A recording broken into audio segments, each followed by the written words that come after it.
Why is it a flawed argument?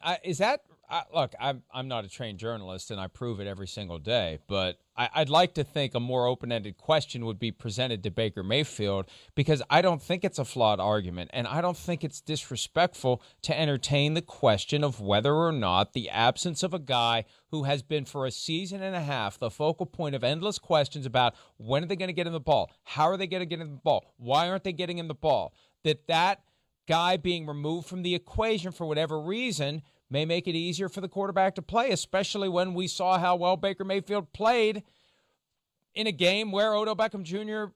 exited on the first pass that was thrown to him and was intercepted. Well, I mean, listen, I understand that. Odell's a phenomenal football player, and the stats have not matched up, and there is pressure around the situation, or at least a lot of scrutiny and people evaluating it and putting it under a microscope and doing all that. I do think, yes, was there pressure on Baker Mayfield last year, and do I think he felt that a little bit when he was trying to throw to Odell? And, we've talked about he wants to throw the ball great. He wants to make sure he's happy, all those things. Yes, but I feel like they overcame that this year. I do. And again, yeah, the game was awesome the other day, but, who's to say it wouldn't have been a lot better if Odell Beckham Jr. was out there, Mike? We can't forget that aspect as well. And I think ultimately they're trying to show great respect to a guy who I think is very well liked in the locker room there too. So they're being careful there with what they say, and they realize that guy has got a lot of influence on what goes on in that locker room. People, teammates, they love him. Giants, Browns, it doesn't matter. He is a loved player that way. And I think there's a little bit of that too, just trying to squash it because they don't want to be in that disrespectful conversation towards him, even though I'm with you. It is perfectly, respectable to ask that and wonder that. It'll be interesting to see how much he chooses to be around this team. Yeah. Dak Prescott instantly back in the building in Dallas, getting the COVID-19 testing every single day so he can go be around the team whenever he wants to be as he rehabs his broken ankle. Will OBJ be around for the Browns as they continue this playoff push, which, frankly, with or without him, 10 games looks very, very attainable. It would be a disappointment at this point if they don't win 10 games this year. And that's based on their schedule and also based on what they've done so far this year. So I understand why Mayfield, Kevin Stefanski, also receiver Jarvis Landry, a close friend of Beckham's, would say what they said yesterday.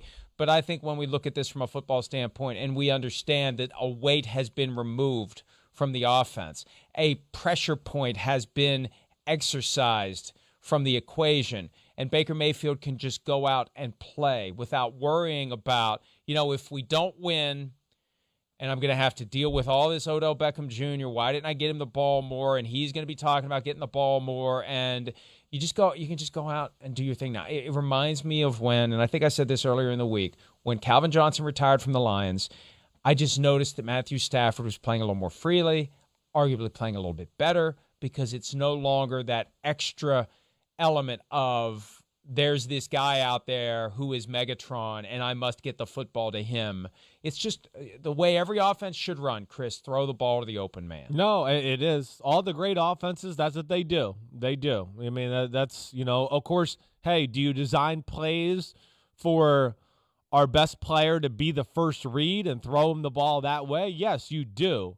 But you don't make it all about one guy all the time, every play. No, you call an offense according to what defenses are doing, what you think will work, and then within those confines, you hope you can find some ways to, feature a guy a little bit. And, they're not an offense like that in Cleveland. That's not what they do. They're going to, like Stefanski says, there's no favorites. They don't care. It's run the ball. Hey, play action, bootleg pass. It's 1, 2, 3. That's it. That's the play. It's simple. We don't care. We'll move you guys around to where sometimes you get to do this and sometimes you get to do that. And that's not going to lead to big wide receiver numbers. It's not going to change there in Cleveland as far as that's concerned under Stefanski. That's not what he believes in. That's not how he runs his offense. And, we'll see where it goes. I still am going to sit here and tell you that I think it is not a good thing that OBJ is not there. I know there's a little pressure there, but he helps the run game, and he helps open up a lot of other stuff on the football field and makes defenses think twice a little bit about what they want to do because he is still scary, and that was really his best value to the team at this point. I will say this, though.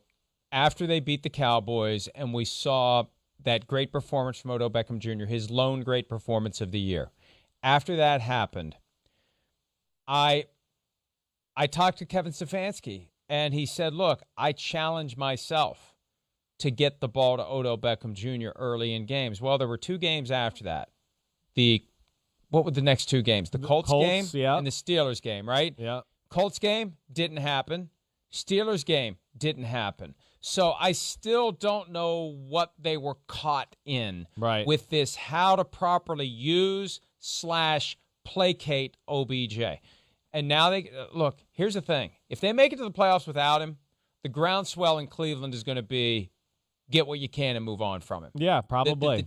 The argument will be, even if Baker Mayfield says it's disrespectful to have the conversation now, even if Jarvis Landry says there's no way we're better without him, even if Kevin Stefanski says there's no way we're better without him, if this team makes it to the playoffs without him, you're going to have people who are insisting the time has come to move on. Now, you also may have players in the locker room saying, think of how good we'll be if we have OBJ all year, but there's going to be a lot of pressure, I think, and his health is going to be the first factor in whether or not they can actually pull off a trade or whether or not they even want him back next year, and the contract becomes an issue as well. It gets very complicated. That's the thing about midseason and later ACL tears. It really affects the timetable for the next year. Yeah. Hi, I'm Mike Tirico, and thanks for watching. Make sure to hit subscribe for the latest news and highlights from NBC Sports.